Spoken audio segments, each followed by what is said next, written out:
Will the committee of supply please come to order? This section of the committee of supply will now resume consideration of the estimates for the Department of Families. Questioning for this department will proceed in a global manner. The floor is now open for questions. The honorable member for St. John's. Okay, perfect. I think we had left off in respect of, I think we were doing the numbers or the budget, I can't remember. I think I want to move on to birth alerts. So,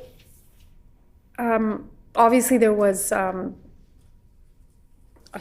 situation that had happened last week or the week before.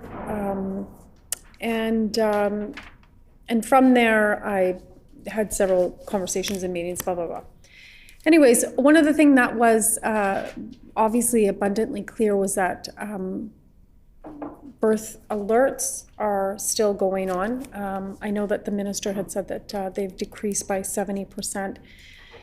And as the minister knows, yesterday when we were talking or we were asking questions, I was mentioning that I had met with all the Southern Authority directors. And one of the things that they had talked about in respect of birth alerts was that, of course, there are still birth alerts that are occurring, and that there's not supports, right?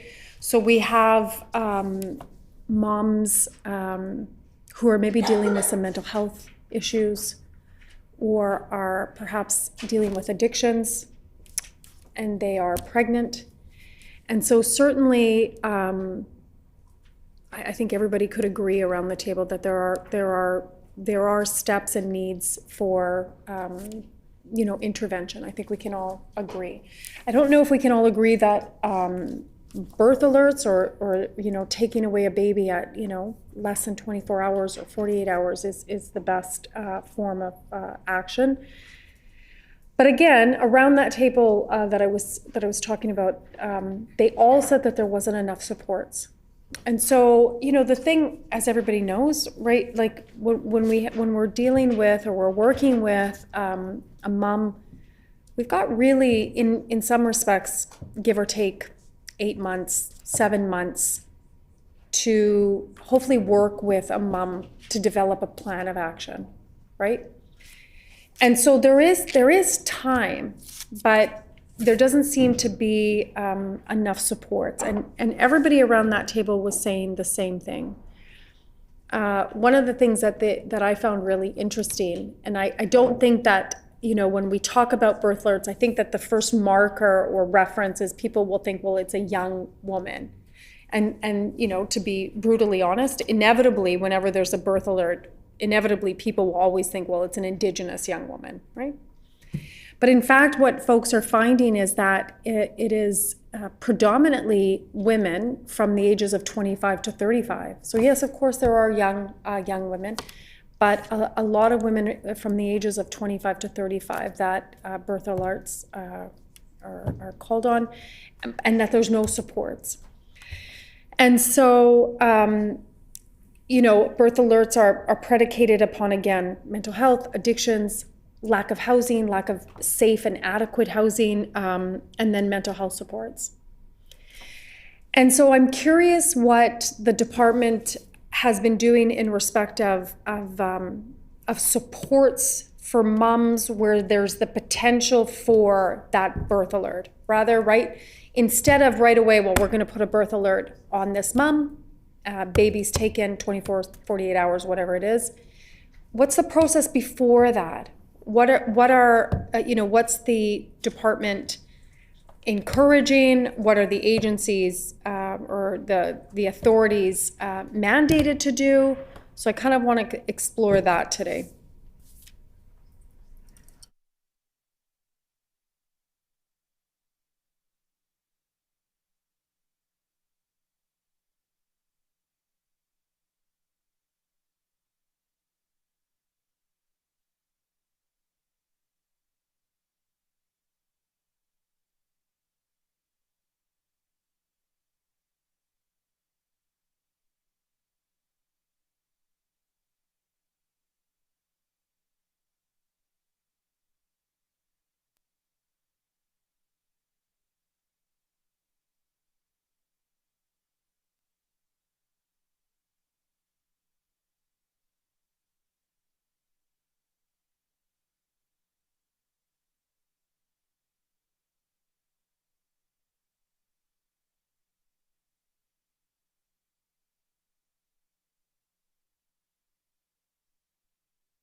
The Honorable Minister of Families. Thanks. I appreciate the question, and it gives me an opportunity to put on the record that we certainly do agree in the Department of Families and in our government that so much more work needs to be done. And when I think about when I was first brought into this role, I spent some time reviewing some of the history of the department, and I reflected on the Honorable Murray Sinclair's words when he finished his work on the TRC Commission in 2018. He told the Globe and Mail that the monster that was created in residential schools has taken up a new home, and that new home is the CFS system. And then Honorable Sinclair went on to reflect that had the system that was in place today, the contemporary child welfare system, if it was in place when he was growing up, he would have likely been apprehended based on what seemed like the criteria of the previous few decades for CFS involvement. And it takes no imagination at all to think about the trajectory of his life and how it would have differed and how it would have impacted all the initiatives that he did over decades in advocacy and working towards bringing about his vision for a better system for Indigenous people. So I always think of his words as guiding words, and certainly believe wholeheartedly that more needs to be done in this space. Specifically, what we have done and what we'll continue to do is invest in community projects, because we also understand that there is definitely a barrier between the system and the people it's intending to serve based on decades of history, much of which is negative.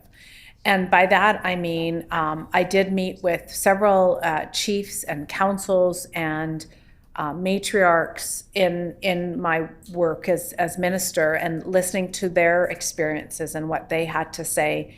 And undoubtedly, each and every one has shared with me a skepticism between the CFS system and their community. And so that meant services directly unveiled by the department may or may not achieve the same impact that we think services would if they were delivered by community.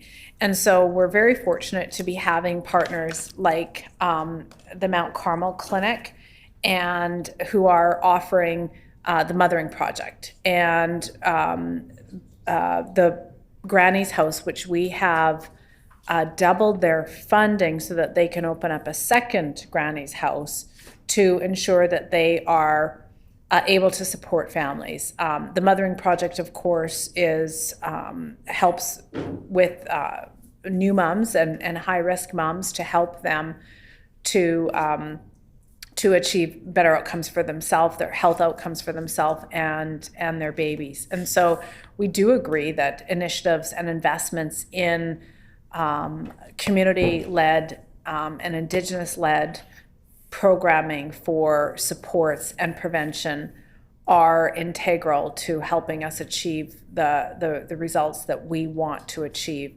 And so those are two initiatives that we've enhanced our investment with, and I certainly do agree that there's more work to be done in regards to housing and homelessness. I know that is a key factor in helping new moms to be able to parent their children. Housing is a huge part of it, and that is why we did invest the $126 million in our homelessness strategy.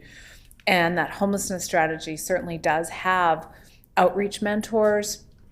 And yesterday I talked about those youth hubs where we are making sure that there's services available for anybody who would need them, and specifically if they're newly pregnant. Obviously, housing is a huge part of it. Obviously, getting access to mental health supports is a huge part of it. So that is a few of the investments we've recently made. The honorable member for St. John's. So I think I probably skipped a little bit ahead. So before we get into that, I actually want to kind of explore the numbers. And so I imagine if I'm asking what the numbers for birth alerts, it would be based on the 2022 numbers. Is that correct? Or do we have numbers for birth alerts for 2023? The honorable minister of family. So to clarify, the number is 0 because there are no birth alerts. There's a difference between that birth alert, that notification, and an apprehension. So I do have the numbers for apprehensions, which I'd be able to read into the record for the member. Specifically for The honorable member for St. John's.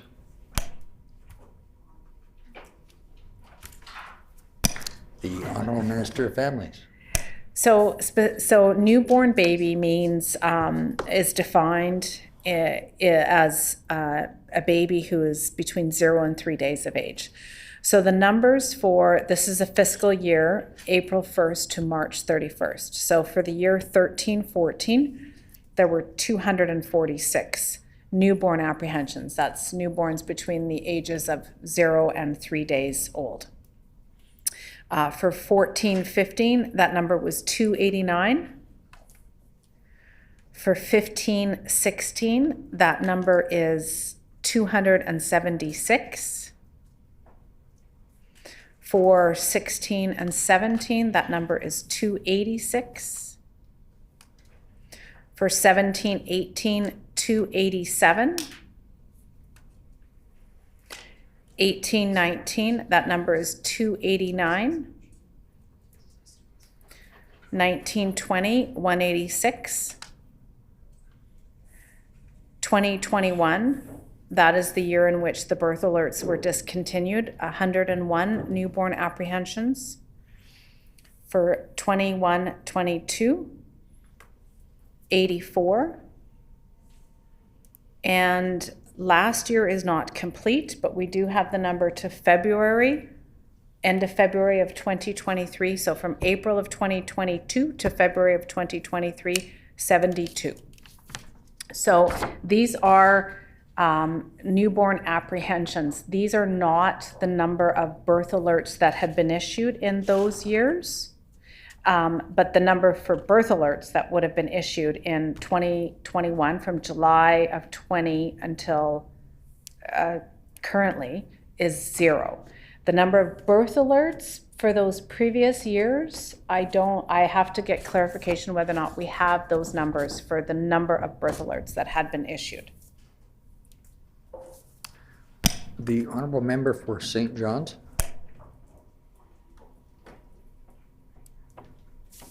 Okay, so I get that the minister is saying like 0 for birth alerts. So then can you explain then what's the difference between then a birth alert and a baby being apprehended between 0 and 3? Because then, do you see what I'm saying? Like there's birth alerts and then there's still apprehensions from 0 to 3. So what's the definition? What's that process look like?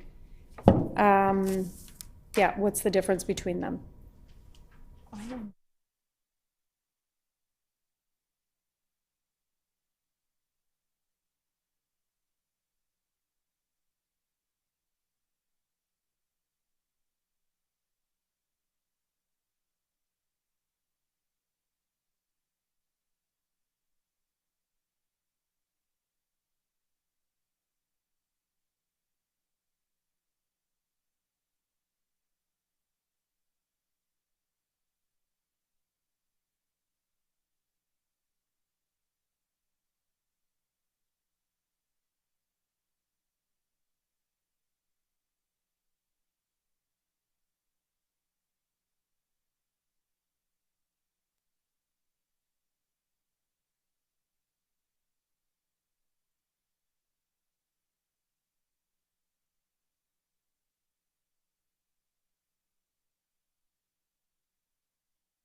The Honorable Minister of Families. So a birth alert was simply a notification system that would have been put on a person's file where the CFS agency would have alerted any of the birthing centers and hospitals in the province that if a certain person presented in hospital and delivered their baby, to notify the agency, and they would arrive and carry on from there. So that was the pre-notification birth alert. That doesn't happen right now. What does happen is there still is a duty to report for any professional care provider, attendant at the hospital, if they have safety concerns about the baby upon the baby's birth, they will phone it in as per their duty to report. And then a lot of expectant mums who are currently working with the agency will come into a plan with the agency, prenatal plan, and if there are concerns that the plan is not executed properly, or there's just not enough supports, that also may result in an apprehension. The Honorable Member for St. John's. Yeah, I mean, I know what, I guess I should have been more clear in my question. I know what birth alerts were. Because I'm just wondering how, and you're saying that it's a duty to report now. And so I'm just wondering if it's merely semantics, but in some respects this kind of still exists. But I do recognize that the numbers have gone down. And I would say that that is also a consequence of agencies trying to do more planning with mom and with baby. So yeah, I was trying to figure out if it was still, still kind of occurring, that there's still baby alerts or there's still baby apprehensions that are taking place. One of the things that folks were saying was that, and I want to kind of go back to the Mothering Project and Granny's House. And so, folks were saying around the table the other day that it would be, because even when there are cases where babies are apprehended, so babies apprehended, 0 to 3 days, whatever it is, that there would be like a 24/7 house. So almost like Villa Rosa, but not for school, right? Like, because again, in many respects, we're talking about older moms, 25 to 35, whatever it may be, but that there would be a 24/7 safe space that, mom is discharged from hospital and is able to go into a place that has those supports, 24/7, one-on-one, maybe there's more. Those of us that have chosen to have babies can reflect back when you brought your first baby back, right? When you brought your first baby home, and even with not dealing with mental health or addictions or housing, it's overwhelming when you bring your first baby home or your second or your third baby home. And it does require a lot of support and guidance and wisdom of those folks that did that journey before you. And so, I'm wondering if there's any plans on the part of the government to maybe start looking at, more of a holistic 24/7 model in respect of having a place, a safe place, a caring place, a place that has those supports for addictions, a place that, again, that new moms or moms can get that support and that care and that compassion and those teachings on what to do with this new life that you just created and birthed into the world.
The Honorable Minister of Families. So each year, the Villa Rosa has a graduation ceremony, and I've had the great pleasure of attending some of the ceremonies there and their annual general meetings to meet with some of the mums and their infants who live there. And so just to clarify, Villa Rosa does accept expectant mums, and they can stay there for up to a year and receive parenting skills while they're living there and mentoring from others. A few of the other initiatives include reunification foster homes organized and managed, operated by Blue Thunderbird. And what this is that a whole family can live together and receive supports in a Blue Thunderbird operated home, and then be receiving those wraparound supports while they're there living with their children, as opposed to, you know, having the children go elsewhere while the family is receiving those supports. So that is a relatively new initiative that we're seeing some good success with. And of course, this would be available to new mums. And then, of course, I do want to highlight the family group conferencing through Mama Wichita, and they'd recently unveiled in December of this past year, they unveiled their new their evaluation of their first few years, their first session of family group conference and the findings from that. And they are seeing tremendous success rate in helping keep families together. And because of the great work that we know that family group conferencing is doing through Mama Wichita, we tripled the investment to $2.5 million in 2017. And the report, if you look at the evaluation report, it is showing how there's significant significant number of families who have been kept together because of the work that the preventative work that occurred during the family group conferencing. And also the group in their evaluation had quantified the savings to government. Obviously, when we are apprehending fewer children, when fewer children are not coming into the system and are being supported to live with their families, not only is there enormous social benefits, there are also fiscal benefits to the province. And I believe that Diane Redsky had cited it as being a $5 million savings through the diversion that they were able to achieve through their pilot project. So we're very pleased to support on an ongoing basis the family group conferencing. The Honorable Member for St. John's. Yeah, again, Miigwech for that. Again, I know what Villa Rosa is. I meant that you would have homes that weren't attached to schooling and stuff like that, that it would just be, so just to clarify on that. I appreciate the information in respect of Blue Thunderbird. And I noticed that there's 2 homes, from what I understand. I'm wondering if those are up and running. I know you said that it was a new initiative, so 2 short-term reunification homes. And how many women can that accommodate? So in those baby blue reunification homes, how many families can that accommodate? And then there's the Edison reunification home, which is supported short-term foster home with a focus on parenting and reunification for Indigenous families. So I'm curious how many families that can support. And then Granny's House, and actually the dollar amounts for each of those, and I know you said it was 2.5, but I don't know if that was for all of that or what the dollars are for those pieces. And then again, Granny's House, what are the dollars for those? And are those all up and running? And whether or not, I mean, and you know, again, it's good that there's resources in the city, But as the minister is well aware, we've got a whole province, and I think that that was some of the concerns that were brought forward about, you know, that infrastructure to be able to do that across the province.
The Honorable Minister of Families. Thank you for your patience. There was a lot in the last question, so there's quite a bit in this next answer that I will provide. First of all, when it comes to the Granny's House, our first site is an annual investment of $400,000, and then we opened up our second site, and that is a $410,000 annual investment. And just some statistics, in 2022-23 reporting from Granny's House, it shows that they supported 96 unique families with 338 unique children that came through their doors. And then of the 203 referrals for families and children that had CFS involvement at the entry into this program, only one had CFS involvement during the support, and none reported CFS involvement at the end of the support. So we certainly recognize the contributions that Granny's House is making. When it comes to another initiative that we haven't chatted about yet, but it's the Community Helpers, and we provide $500,000 for this for this annual investment to Community Helpers, which is a consortium that is led by Wabung, and the partners include Blue Thunderbird, Andrew Street Family Center, Mount Carmel Clinic, and the Winnipeg Boldness Project. And their primary goal is to keep families together, delivering 24/7 culturally relevant programming. And out of the families that they've supported, they had 60 families and 192 children since the program's inception in 2019. And Wabung has been able to close 19 of those files permanently due to the families no longer needing support, which of course is creating capacity in the system for supporting new families. Some other initiatives that we're doing is a $1.5 million investment in the For Every Family First initiative, which is dollars that goes to our family resource centers that offer daily programming to families that come into their centers. That is $1.5 million over 3 years. We also, in regards to the Blue Thunderbird, the Edison Home receives an annual investment of $450,000, and they can support up to 5 or 6 children at a time. And for the Blue Thunderbird Baby Blue homes, they have 2 homes that are staffed with 2 staff on call or in the home 24/7. And they take children under the age of 12 and including infants, and there's 3 beds in each home, and that's an investment of $1.2 million a year from the province. And then lastly, we recognize that many CFS agencies throughout the province have specialized staffed homes for infants and their new parents. So they are working in a preventative fashion, working with new moms and their babies in these special staffed homes. I don't have the list of all the agencies that have developed this proactive preventative work, but we know that it certainly was quite the undertaking, and really pleased to see some CFS agencies working in this regard, and will continue to support that as we go forward, because I'm hearing that there's tremendous success with the ones that are offering that service. The Honourable Member for St. John's.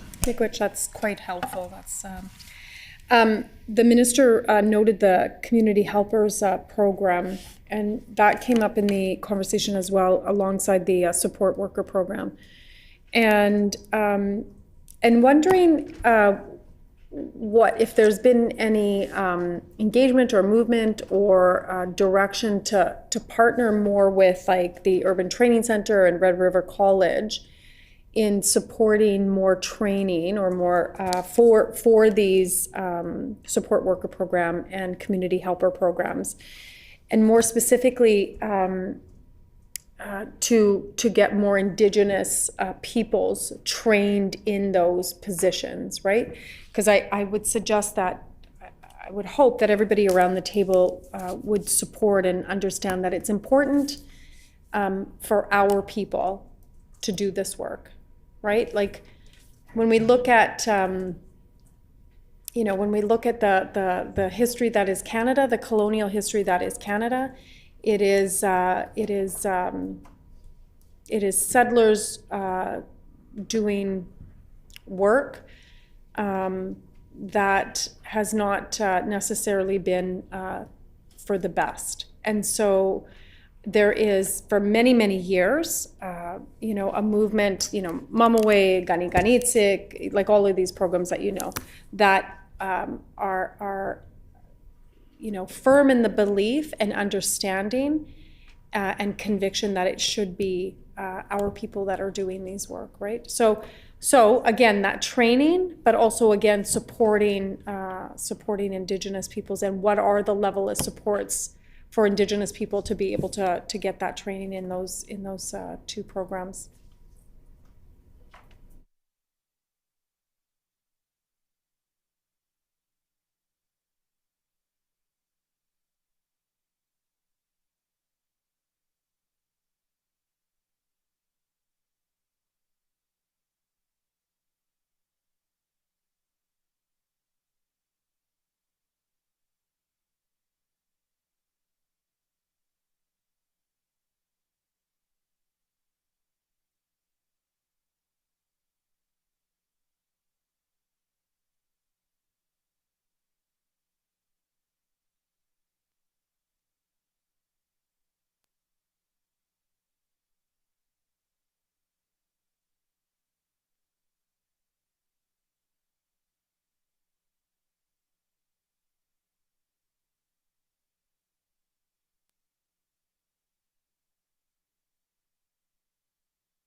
The Honorable Minister of Families. Thanks. I appreciate the member's question, and I'm pleased to report to the committee that our government just gave $872,000 in one-time funding to enhance cultural supports and capacity at specific organizations. This money literally just was provided in the last 2 weeks, or since we started this new fiscal year, or ended last fiscal year. And so where we've distributed that money is cultural capacity funding of $265,000. $175,000 of that went to Blue Thunderbird for this Grandmothers Council that will employ a circle of respected grandmothers to provide guidance, support, and teachings to the staff, children, and families. And we know that the Grandmothers Council is an essential part of the cultural programming, and funding will provide the resources and support needed to guide the organization through a matriarchal lens and honoring the traditional ways of knowing, being, and doing. We provided $90,000 to Nadinaway for cultural programming to ensure that there are culturally appropriate programs and teachings for their clients that they're serving. And then we've also, with that allocation, there will be some supports for beds at each of those centers. So that is a new initiative, one-time funding that we had just provided for them to enhance some of their work. Other things that we've done in this space. So we just recently started a micro-credential training program with Red River College that is providing training for 30 individuals who are expressing an interest to work in the shelter systems, whether that is working in one of our shelters run by like Main Street Project or Siloam or Nadinaway, or in one of our domestic violence, our family violence shelters. We know that the sector in those areas needed to be enhanced, and oftentimes people are hired and they are getting on-the-job training, and that's a great expense to the organization. So we developed this micro-credential program, and right now we've got 30 students enrolled. They started in January, and we are in conversations with Red River College and specifically Jamie Wilson at the college, or Polytechnic, pardon me, to explore additional training initiatives that would ensure that there are opportunities for cultural trainings, but also to ensure that we have Indigenous people being offered that training so that they could work in sectors that are predominantly serving Indigenous individuals. And then I did just want to highlight one other initiative that my department, Status of Women, together with the Department of Economic Development and Training, we provide $453,000 to the Manitoba Construction Sector Council, and they partner with the Clan Mothers Healing Village to deliver a 37-week carpentry training initiative for 20 Indigenous women. And these are Indigenous women who live in northern Manitoba. I want to say Pinnamutang is one of the communities of women that were receiving the training, and the other group of women, I'm not certain of the First Nation that they belong to, but I know that they are northern Manitoba residents who are experiencing this training. I had the pleasure of meeting some of the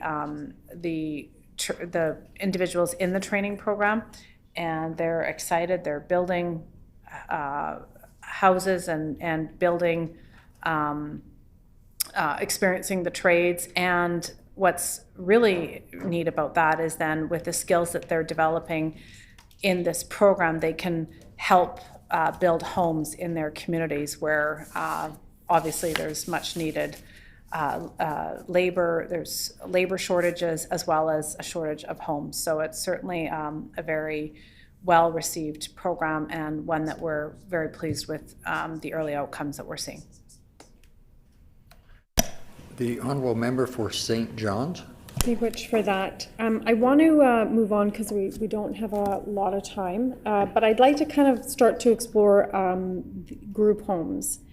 And so if the minister could provide, I know there's group 2 resources and there's emergency placements, and if the minister could provide a synopsis of all of what the department and the agencies or the department and the authorities would consider group homes. So what that looks like. And at one point, and I don't know if the minister has it, I would like to request a list of all of the group homes in Manitoba.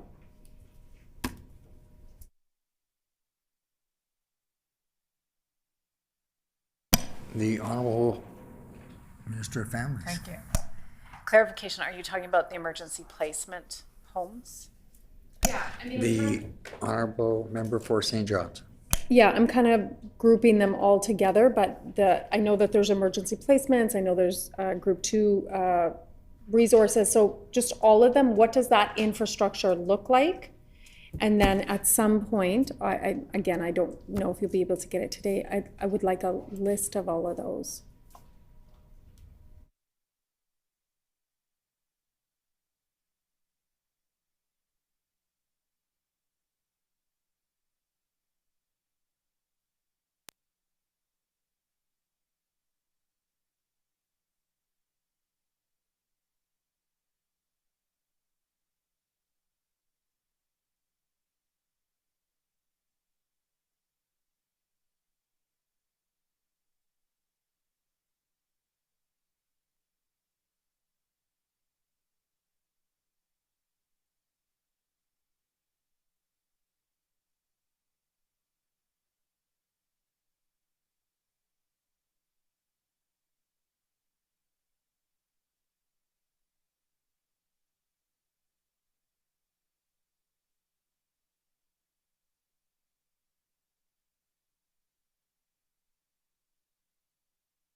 The Honorable Minister of Families. So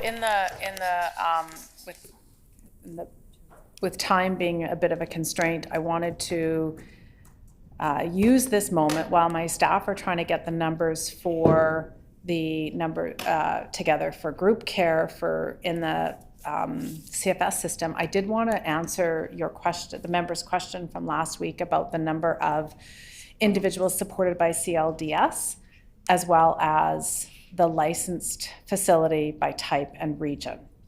And we are officially tabling this through the regular channels, but I would also just be able to provide this document to the member once I read into the record the figures that the member was looking for.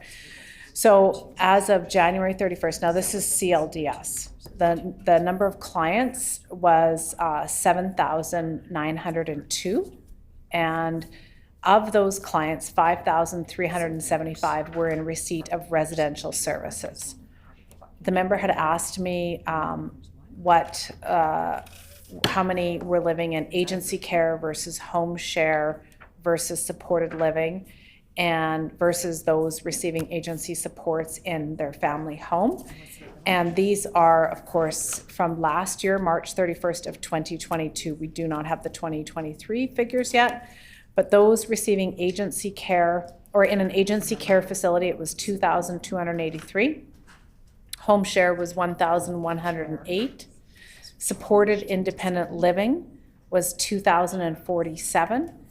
And those receiving agency supports in family home was 550. And then lastly, the member wanted to know the regional breakdown about the shift staff, like the regional breakdown for shift staffed homes, agency supported homes, private home shares, and the breakdown of where those facilities and beds were. So shift staffed homes, Winnipeg 385, in eastern Manitoba 128, in northern Manitoba 58, and in western Manitoba 111, for a total of 682 shift staffed homes. Agency supported home shares, in Winnipeg we have 294 facilities, 53 facilities in eastern Manitoba, 14 in northern Manitoba, and 5 in western Manitoba, for a total of 366 agency-supported home shares. And private home shares, we have 167 facilities in Winnipeg, 132 in eastern Manitoba, 60 in northern Manitoba, and 42 in western Manitoba, for a total of 401. And I am pleased to provide this sheet to the member, if I may, table it. There we go.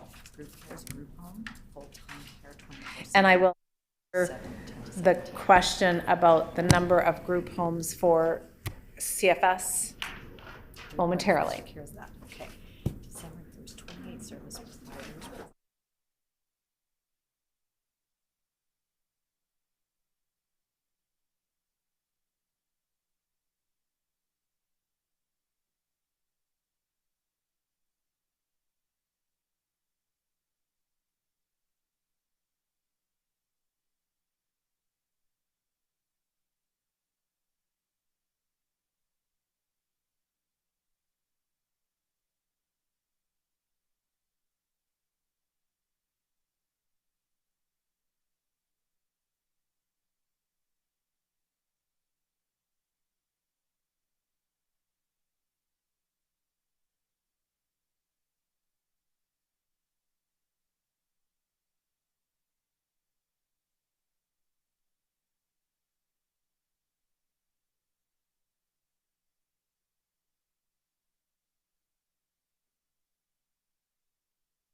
The honorable member for St. John's.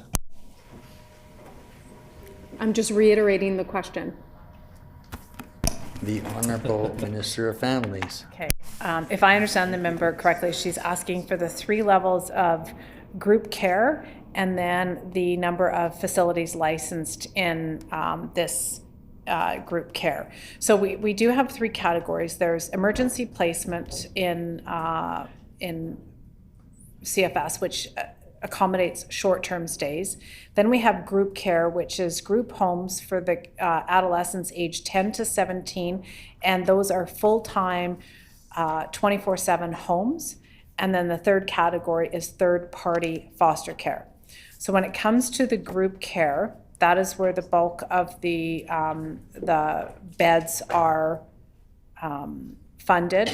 And in December of 2022, we had 27 service providers and 5 CFS agencies operating 143 facilities for a total of 573 beds.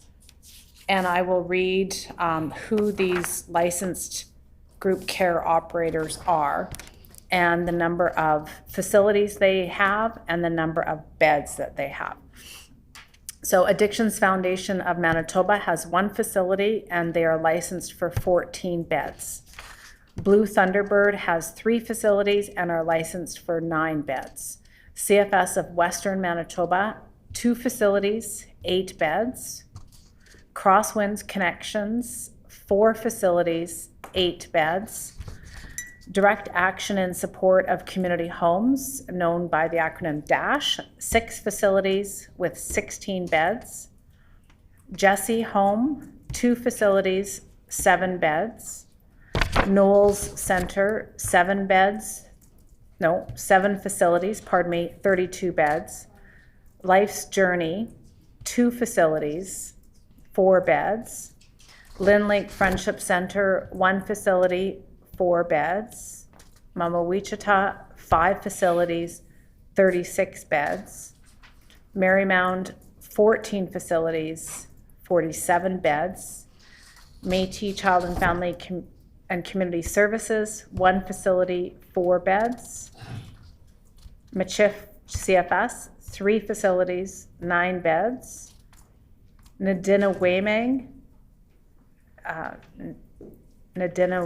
Waymang, 2 facilities, 28 beds. I could spell that if that is helpful. Nichiwam, 7 facilities, 31 beds. New Directions for Children, Youth, Adults, and Families, 14 facilities and 40 beds. Nishawasik, 11 facilities, 46 beds. Poplar River First Nation, 1 facility, 10 beds. Reach Youth Services, 1 facility, 3 beds. Roots Youth Care, 4 facilities, 10 beds. SBS Supports, 3 facilities, 5 beds. Spirit Rising House, 1 facility and 2 beds. The Link, formerly the McDonald Youth Center, McDonald Youth Services, 12 facilities, 52 beds. Turning Leaf Support Services, 1 facility, 3 beds. Villa Rosa, 1 facility, 25 beds. Whiskey Jack Treatment Center, 1 facility, 20 beds. Winnipeg CFS, 33 facilities, 100 beds. That's a total of 143 facilities and 573 beds in that category. And we'll table this or provide this. You can ask. She wants a copy of this. Can I just give that? Yeah, it's a point. And I'd like to table this into the record. Just clarify.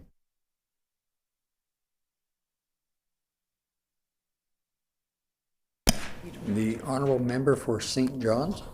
So those were like group 2 care homes. Those are licensed group care. That did not include the emergency placements. It did include, no, okay. So, okay. So, in respect of emergency placements, do you have that list as well?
The Honorable Minister of Families.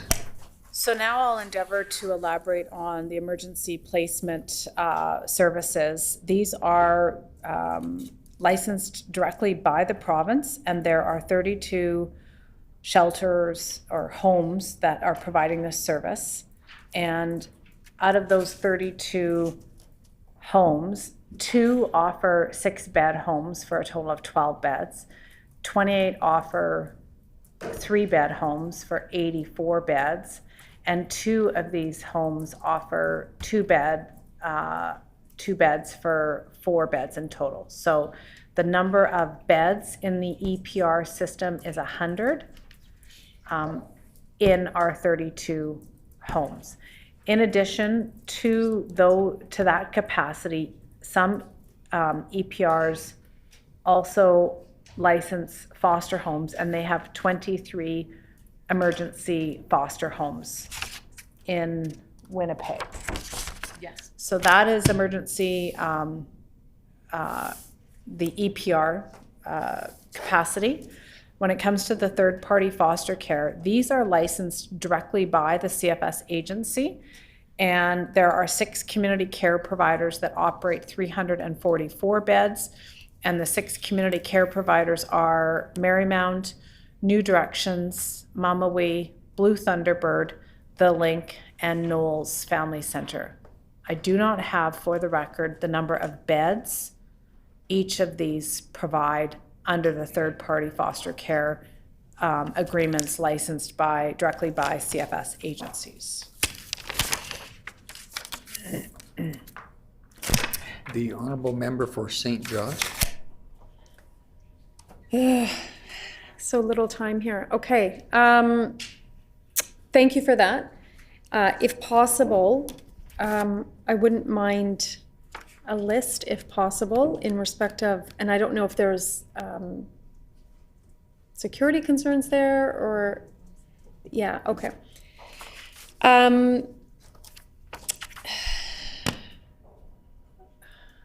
Okay. So in respect of community care providers or homes, how does the province ensure that they're fully staffed? How does the province ensure that each of the homes are complying with standards? What is the process by which there is some accountability in respect of these homes?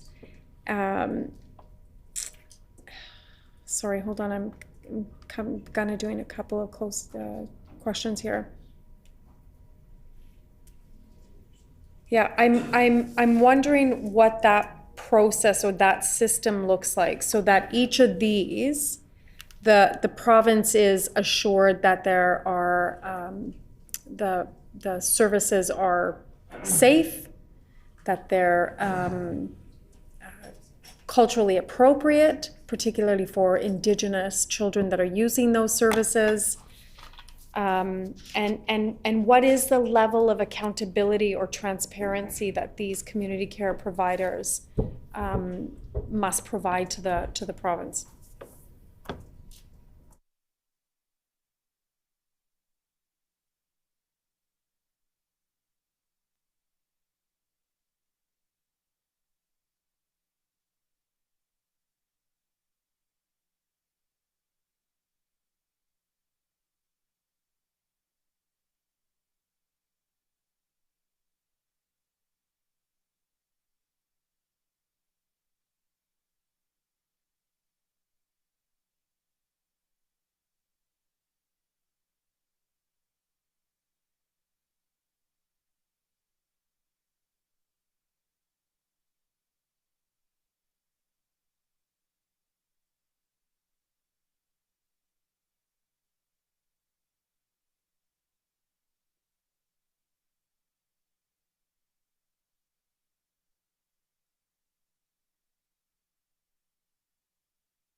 The Honorable Minister of Families. So in regards to the accountability and the oversight, first of all, in regulation, it spells out all the requirements for any of our licensed care providers, which outlines the building requirements, the fire code, compliance, as well as the staffing levels. That sort of thing is outlined in the regulation. And then we have licensing standards, which are more detailed for each facility. And that spells out the requirements under record keeping.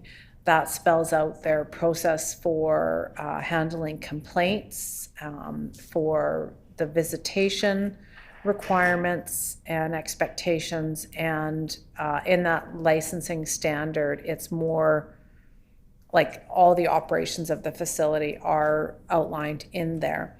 Then we have the service purchase agreement, which is specifically around the funding, accountability, and reporting on outcomes. And next to that, we have licensing staff who do unexpected as well as planned visits with all of the agencies to ensure compliance and to oversee operations.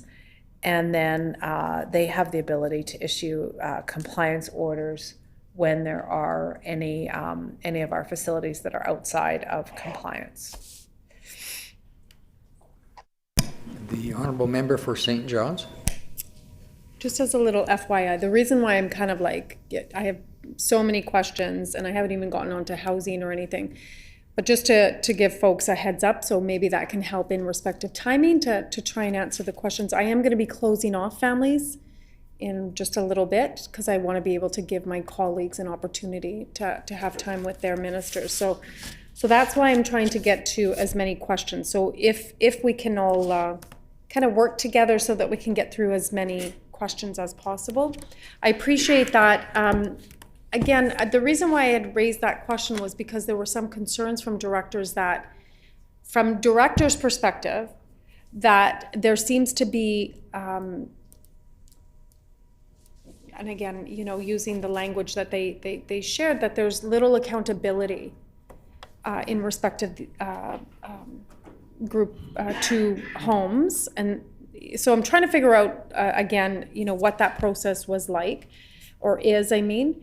And then, you know, for the folks that do the licensing or compliance are in the department, are there vacancies for those staff positions? And if so, how long have they been vacant? And the salary range for group home staff, but also the dollars per child. And for instance, and I know of course there's different levels, I'm fully aware, but I suppose a range on that. But interestingly enough, as I shared, the director for Saugeen Child and Family Services was there, and he was sharing that, you know, one of our girls from Saugeen, according to him, was saying that Saugeen citizen is in a non-Indigenous Group 2 group home, and that group home is paid $1,800 a day just for that little girl. So, you know, so what are those dollar amounts, including staff? And then I will try to get to some of the other questions as well after.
The Honorable Minister of Families. So when it comes to the youth care practitioners, their wages, we just invested $4.9 million in additional monies to support the frontline youth care practitioners, which allowed each of the agencies to increase the funding by $3 an hour to the salaries. And however, these grants are provided to agencies with some level of flexibility for the agencies to determine how best to respond to those critical staffing pressures. In regards to the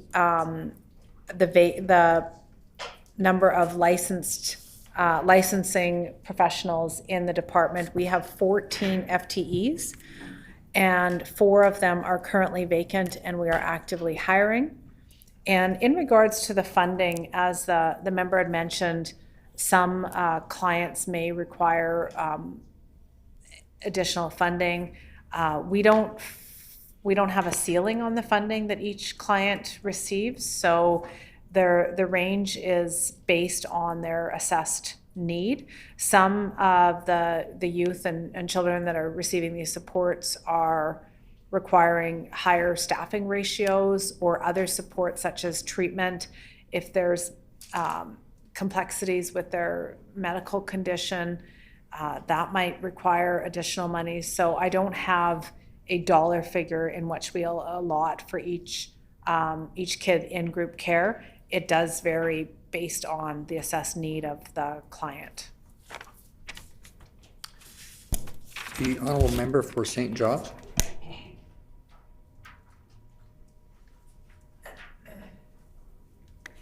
So the dollars that go for children that are in the group home, do those dollars flow to the authorities and then to the group homes, or do those dollars flow directly from the department?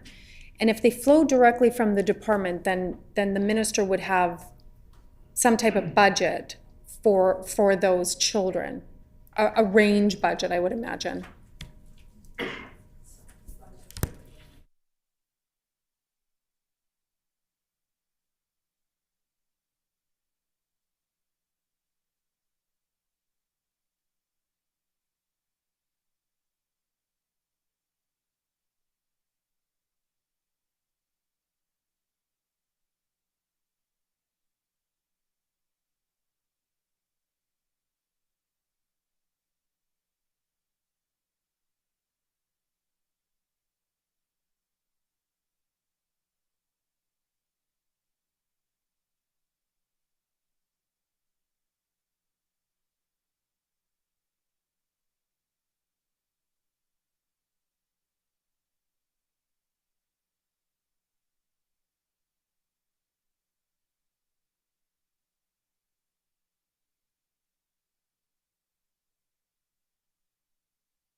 Honorable Minister of Families. So the group care providers do receive money directly from the province. It doesn't go through the authorities. We pay directly for that service through our service purchase agreements. The global budget for group care is $65 million. Of that, 53.9 million is in those per diems for the kids. And they range between $260. That is a typical per diem for someone that may not have complex needs. On the high end, we've seen per diems as high as 1,528. And the average is somewhere in the middle, where it's not untypical to see per diems of $928 per child, given the complexity of their needs. And so 53.9 million goes towards the per diems, and $11.8 million goes for the infrastructure costs of running the facility. The Honorable Member for St. John's. Okay, I appreciate that. So just, I don't know when that was, last week maybe, or the week before, we had a private members resolution last week, I believe, that was brought forward by one of the independent Liberal colleagues in respect of foster care, Foster Parent Day, acknowledging foster parents. And so I'm pretty sure that the minister is aware that there has been, and you know, again, everybody in the House got up and thanked foster parents for stepping up and giving care and all of that. But at the same time, I'm pretty sure that everybody in the department and the minister has also heard legitimate concerns in respect of the per diems or the supports that are offered. I guess per diems is not the right word. Perhaps it is, I'm not sure. But the dollars that are offered to foster parents per day for children. Some of which, and I appreciate you breaking down the $53.9 million for per diems, because on the low end, $260 per day. On the high end, whatever it is, $1,500, whatever it may be. But foster parents are taking in children, and I think some of their rates are like $27 a day. And those rates have been frozen for many years. I'm hearing, 10 years, I'm hearing like 8 years. The rates have been frozen for foster parents. And so what ends up happening is that some foster parents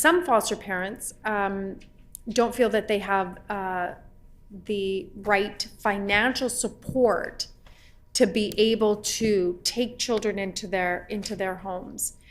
And so I'm kind of trying to assess like why these group 2 care providers get $53.9 million per year, but foster parents haven't seen a raise in the dollars that they're given for children that they bring into their home.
The Honorable Minister of Families. So I do want to clarify that group care is specifically for those kids who are harder, that have higher needs and might be harder to place in the foster system, and that is why they are in group care managed by one of these group care providers at this level. And when it comes to the foster system and the foster providers, outside of the group care, that is a direct, they have a direct funding and reporting relationship to the authorities. We did, as I had explained yesterday, enhance their funding by $13.9 million to the authorities for them to allocate according to their priorities, which of course some of that could be, if the authority decides that they want to increase the rates and the per diems to the foster providers, they certainly can. They can also distribute those additional dollars for prevention work or kinship agreements. And in recognition that the system is, for all intents and purposes, moving away from that stranger care and moving towards enhanced kinship care and preventative work. So the agencies or the authorities now have the discretion to invest these extra dollars in whatever way they see best serves their families, but they also recognize that we have legislation that now sets out priority placement for children in care, which has as its first guiding principle family reunification. The second principle is kinship arrangements and ensuring that the child remains connected to community. And then stranger care is the fourth priority placement for children in the system. And so we do recognize that this system is in transformation, and the authorities really do have the discretion to make the investments where they see fit. The Honorable Member for St. John's. So I get that the dollars for foster care homes, it comes from the authorities. I understand that, but and I appreciate you reminding me about the $13.9 million that was given to the additional $13.9 million to the authorities for prevention, or they can choose to give foster parents or foster care a raise. But I wonder if the minister appreciates that if we look at the community care providers, right, we're looking at 573 beds. I'm assuming, I could be wrong, but I'm assuming the 573 beds means 573 children, right? And again, recognizing that there's kinship care, there's in-home, we get all of that. Right now, we're looking at the numbers from 2022, give or take, let's say they're 91. I would still add the additional children that have been taken out, but let's just say there's 9,100. So 573 children in this community care provider, they get $53.9 million. And then if you minus the 573 from the 9,100, that still leaves a significant amount of children. And I get that each of the agencies, you know, they get their dollars, but something is amiss here. Something is amiss that, you know, we want Manitobans to compassionately and caringly open up their homes, right? We there was a campaign many years ago, become a foster parent, like, you know, children need your help and you know, all of these things. But something's amiss that, you know, these community care providers get $53 million for per diems for children, but it doesn't seem that there's enough dollars that are flowing to the agencies from the department, from the government, to be able to support foster parents who, again, are stepping up, opening their home, in many cases, loving the children, providing a safe home, providing care, all of that. And some of those foster families are getting $27 a day. There's a disconnect there. And so I would hope that for the, whatever it is, for the 9,000 other children, and again, give or take, because of course. But, so I just want to put that on the record, because I do want to leave time to close off, but I do want to put it on the record that it's one thing to get up in the House and say that we, appreciate foster parents, and they're doing, everybody knows I'm not a religious person, but they're doing God's work, like they're doing important work.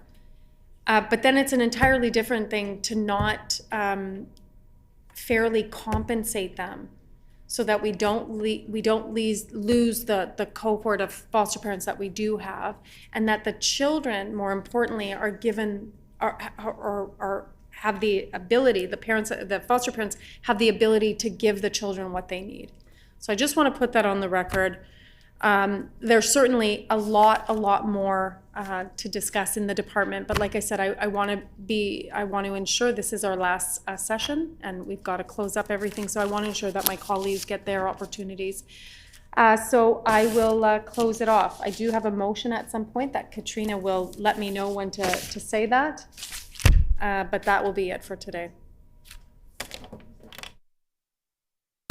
The Honorable Minister of Families. I appreciate the members' questions and the opportunity to take questions from other members. Thank you. And question and answer period is over. We will move on to resolutions.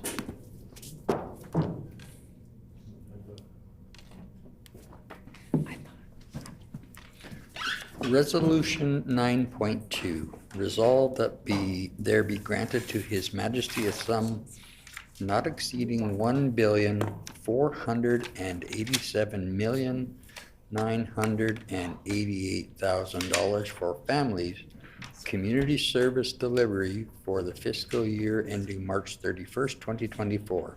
Shall the resolution pass? Pass. The resolution is accordingly passed.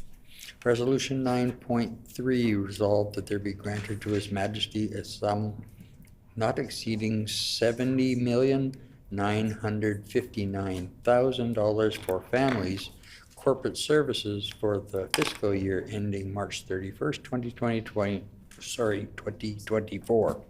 Shall the resolution pass? Pass. The resolution is accordingly passed.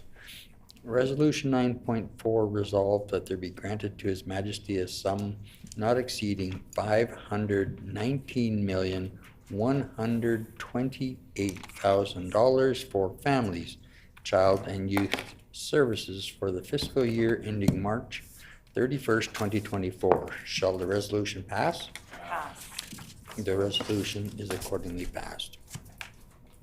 Resolution 9.5, resolved that there be granted to His Majesty a sum not exceeding $162,104,000 for families housing for the fiscal year ended March 31st, 2024. Shall the resolution pass?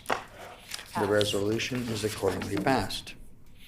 Resolution 9.6, resolved that there be granted to His Majesty a sum not exceeding $3,988,000 for families, technology and transformation for the fiscal year ended March 31st, 2024. Shall the resolution pass? Pass. The resolution is accordingly passed. Resolution 9.8, resolved that there be granted to His Majesty a sum not exceeding $15 million for families, loans and guarantee programs for the fiscal year ending March 31st, 2024. Shall the resolution pass? Pass. The resolution is accordingly passed. Resolution 9.9, resolved that there be granted to His Majesty a sum not exceeding $67 million for families, other reporting entities, capital investment for the fiscal year ending March 31st, 2024. Shall the resolution pass? Pass. The resolution is accordingly passed. The last item to be considered for the estimates of this department is item 9.1 bracket A, the minister's salary contained in resolution 9.1. And at this point, we request the minister's staff to leave Bye, the guys. table for the consideration of the last item. We can go now, we're kind of in a hurry. Okay. The floor is now open for questions. The Honorable Member for St. John's. Miigwech, Chairperson. So I move that line item 9.1, bracket A, be amended so that the Minister of Family's salary be reduced to $21,000.